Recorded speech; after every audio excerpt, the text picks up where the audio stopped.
We really shouldn't be doing this, Adams argued. It's fine, it's just a test, his fellow researcher Burton retorted in protest. The containment procedures for SCP-914 come with a very specific warning not to test biological matter in it. If anyone had found out what we were doing, we would both be fired. Or worse, dosed up with amnestics and left on a sidewalk somewhere with no clue who we were. Burton rolled their eyes. Adam's concern was hardly unfounded, but when they had discussed the idea earlier, he'd seemed open to it. Then again, it was only a hypothetical back then. Now it was getting closer to becoming reality. Look, aren't you tired of what we do here? Burton argued indignantly. So many of the tests we run end up with dead D-class personnel, blood everywhere, or just end up creating new anomalies that will just only go on to cause more people to die. I'm sick of it. I don't think this course of action is the best solution to that, though, their colleague urged. Why not? SCP-2800 is one of the few anomalies either of us have ever encountered that we can categorically consider to be good. He's not some heartless monster or vengeful cosmic deity, he just wants to do the right thing. I already mentioned it to him, he's more than happy to undergo the change. And what if it kills him? Adams asked. No, what if it works? Burton responded, sidestepping that possibility entirely. Worst case scenario, he might not survive, sure, but best case? We could turn an ineffectual would-be superhero into a tool to do some real, lasting good. The pair of researchers went back and forth, until ultimately, Adams conceded. It was hard to deny that throwing any number of other SCPs into the clockwork refinement machine known as SCP-914 would easily yield far more destructive results. But SCP-2800 was, as Burton rightfully pointed out, a being of well-meaning intentions. If any average person were to wake up to find their body had developed characteristics consistent with that of a saguaro cactus, they'd likely seek out immediate medical assistance. But when that happened to Daniel MacIntyre, he immediately sought to use his newfound condition and the anomalous abilities it granted him to offer assistance to any person that needed it as the superhero Cactusman, the Spiked Menace. Unfortunately, when intervening in situations, Daniel proved himself to be somewhat ineffectual as a hero, although this didn't deter him from trying. Now housed in containment under the designation SCP-2800, Cactusman still continued to offer assistance to the staff of the SCP Foundation. His behavior came as the result of a few diagnosed psychological conditions, particularly his hero complex, a deep-rooted desire to help others, no matter the personal cost to Daniel himself. And it was this part of him that caused SCP-2800 to wholeheartedly agree to researcher Burton's test, unaware that the experiment had not been sanctioned by the wider Foundation. Over here? Cactusman asked as he stepped into the booth labeled Intake, following researcher Adams' directions. That's perfect, 2800, the researcher replied, offering a thumbs up before he turned away, hiding his look of concern. Shall we start with the 1-to-1 setting, researcher Burton? The hell with that, Burton scoffed. We've got maybe one attempt at this before security notices he's out of his cell and come here to find out what we're up to. We go big or we go home. I'm setting 914 to very fine. Burton strode over to the machine and threw the dial to the highest of its 5 settings, turning the key below. It wound the mainspring, and the entire device churned into life, the door to the intake booth sliding shut. Gears were spinning and grinding, the complex contraption of over 8 million moving parts starting its refinement process. Belts, pulleys, gears, springs, and SCP-914's other clockwork parts all began clicking and clacking, while SCP-2800 stood in the intake booth, growing more and more uneasy at all the noise this strange machine was making. Although the Foundation had little idea how its refinement process worked, SCP-914 seemed to take any object placed within its intake compartment and disassemble, recreate, improve, or destroy the item, depending on the setting its control knob was switched to. Rough completely obliterated an intake object on a molecular level, reducing it to little more than dust. Coarse dismantled the target into its base components, while 1-to-1 replaced it with a similar item of matching design, size, and quality. The next setting up fine would improve upon the base item, although usually without granting it any anomalous properties. And very fine, well, you can figure it out from there. You're smart. The last time a living being had been placed in SCP-914 on the very fine setting, it had been a D class, and the results were catastrophic. A massive containment failure, numerous casualties including the test subject. Since then, no testing of biological matter was permitted in SCP-914. But Burton was convinced that SCP-2800's innate need to help people, his deep-seated hero complex, and generally kind nature would mean that the outcome was worth breaking the rules. SCP-914 was ticking and whirring, the noises of its components getting louder and louder with each passing second.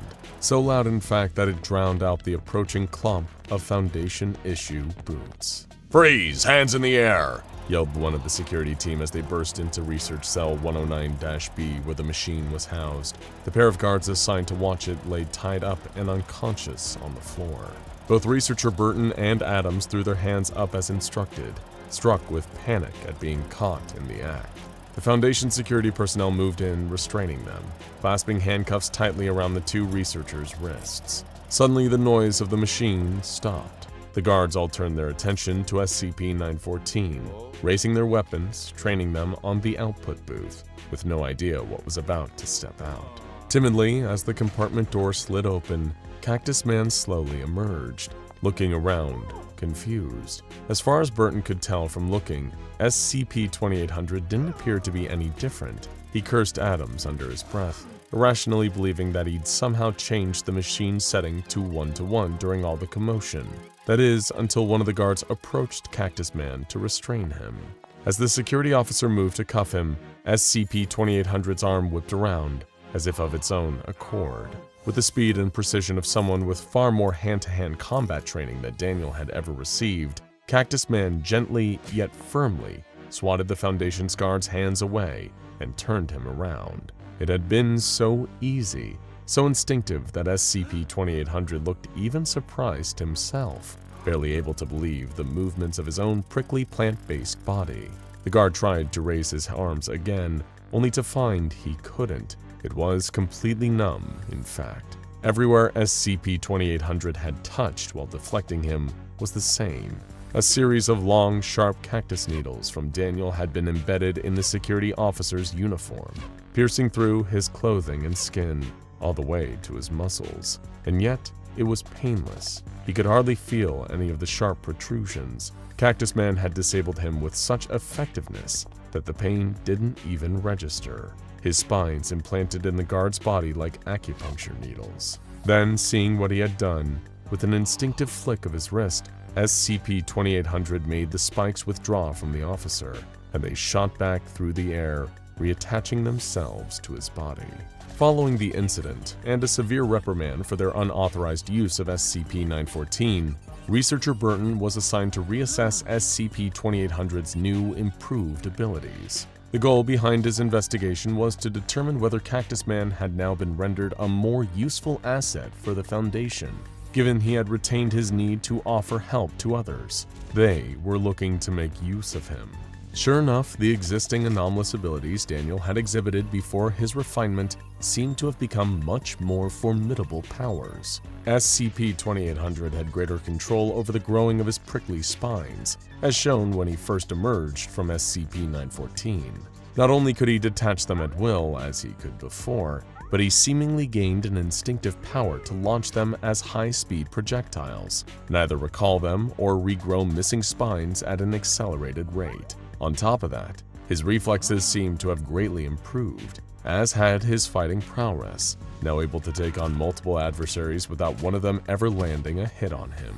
His cactaceous retention of water, making him able to survive on around 1/3 of the water needed by an average human male, was also improved. Now SCP-2800 could survive on next to no water without drying out. Even a few drops was enough to sustain him for an extended period. Additionally, no external factor could cause him to lose water his plant cells were retaining, even being in a high-temperature environment. His resistance to high temperatures, typical of many plants within the cacti family, had now evolved into SCP-2800 being fireproof. He was unable to catch a light, even after direct exposure to flame. Additionally, he had previously been able to empathetically connect and communicate with other cacti, often causing them to increase their water and nutrient absorption. Now though, Cactusman could cause his fellow spiked plants to rapidly grow at an exponential rate, even producing cacti seeds that he could command to grow the instant they made contact with the soil or absorbed moisture retained by his own body. Despite the rules broken to refine him, the Foundation now had their very own plant-powered superhero, ready to be deployed at a moment's notice in the event of a containment breach, and more than happy to help. And it couldn't have happened at a more opportune time.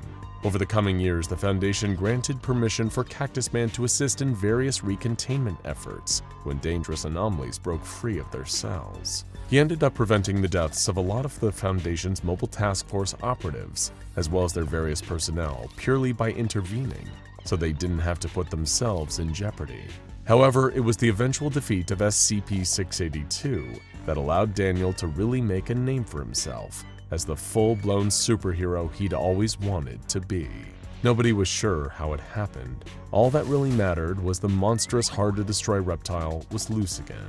The crocodilian creature, famous for despising all other forms of life, had torn through the Foundation facility where it was being kept. It left a trail of destruction in its wake, causing multiple subsequent containment breaches. And while the Foundation mobilized its forces to try to limit the damage and re-establish containment of the various anomalies now freed, SCP-682 was making its way towards civilization, only to find Cactusman, the Spiked Menace, standing in its path.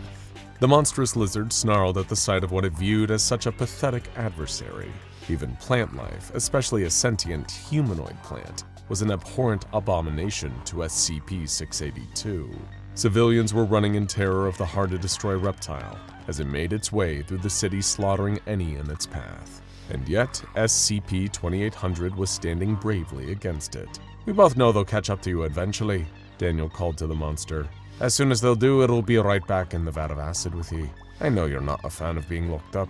I'm not either, but you need to go back to your cage." SCP-682 started laughing, a roaring, inhuman sound. It didn't feel the part plant creature was even worth a verbal response. Suit yourself, pal," Cactusman smirked. He started calmly walking towards the beast as SCP-682 began charging its way through the street, hurtling towards its enemy. Still, SCP-2800 strode without breaking a sweat. Not that a cactus can sweat. But whereas before he would have doubted himself, especially going up against something as big and ferocious as the hard-to-destroy reptile, now Daniel was cool and collected. With 2 seeds in his palm, they quickly grew into round spiked cacti that covered his clenched fists like boxing gloves, with sharp pointed needles sticking out of them. SCP-682 was almost upon him and launched a vicious swipe with its clawed arm. Moving with speed and the Matrix-like reflexes, Cactusman easily sidestepped the oncoming blow. Before 682 had time to launch another attack, 2800 countered with a Cactacorous countermove. He gave a series of quick jabs, each strike of his fist landing with enough strength to reel the crocodilian creature and leave sharp spines embedded in its snout. The hard-to-destroy reptile backed up, trying to create some distance between it and its surprisingly strong opponent. But Cactusman wasn't about to let this monster get another chance to attack. Raising both arms, he fired a volley of his cactus spines at the monstrosity, the barrage of razor-sharp needles shredding through the reptile's flesh. More were regrowing in the place of the ones now tearing through SCP-682, supplying Daniel with an infinite supply of spikes to shoot at the reptile as fast as it could regenerate from the damage. Suddenly still being impaled by the bombardment of needles, the crocodilian anomaly gave a wild, flailing swipe of its arm. The monster's claws cleaved ruts into Cactusman's chest. The aggressive move caught him off guard for a split second, just enough time for SCP-682 to thrash its tail and send him hurtling across the street.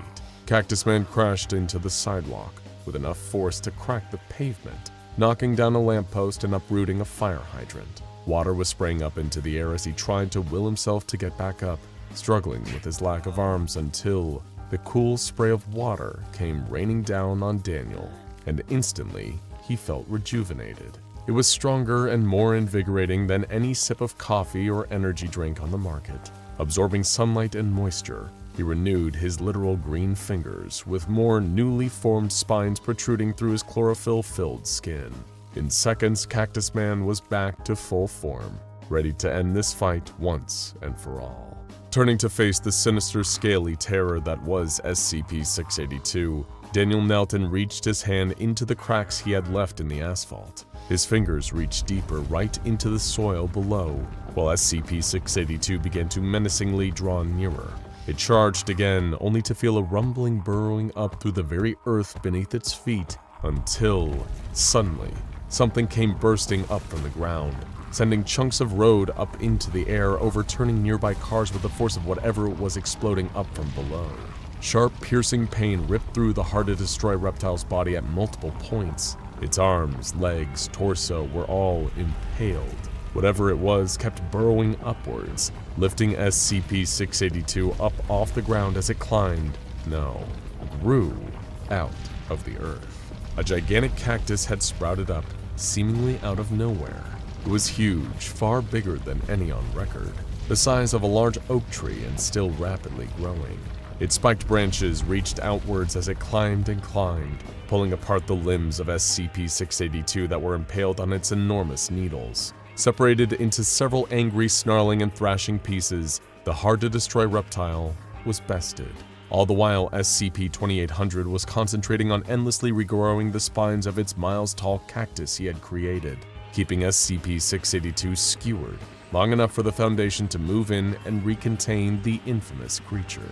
Crowds of people had witnessed the battle and filmed it on their phones, some even live-streaming the showdown as it happened. By the time the Foundation was about to initiate a cover-up and start administering amnestics, the name Cactusman was already trending worldwide on social media. News crews flocked to the scene, rushing up to thank SCP-2800 for his heroism. People were cheering and clapping in their gratitude, and what's more, when fire crews and emergency services began tending to those wounded in the reptilian rampage, Daniel was seen aiding them. He helped clear rubble using his plant powers, clearing damaged vehicles and debris from buildings, and offering to help paramedics tend to the wounded. All this while watched by the adoring eyes of the people he wanted to save. It was too late for the Foundation to step in and sweep this incident under the rug. The whole world had seen Cactusman now, and they loved him. Of course, that didn't stop them from trying to recontain SCP-2800. But when shady vehicles and armored MTF troops appeared to whisk their new hero away, people didn't take kindly to it. Even while unaware of who the Foundation was or what they did, there was a massive public outcry for Cactusman to be released from whoever had taken him into custody. The Foundation did their best to ignore it, placing Daniel back in his cell for the time being. That was until the worldwide calls of Free Cactusman grew so loud that even the powers that be started to listen.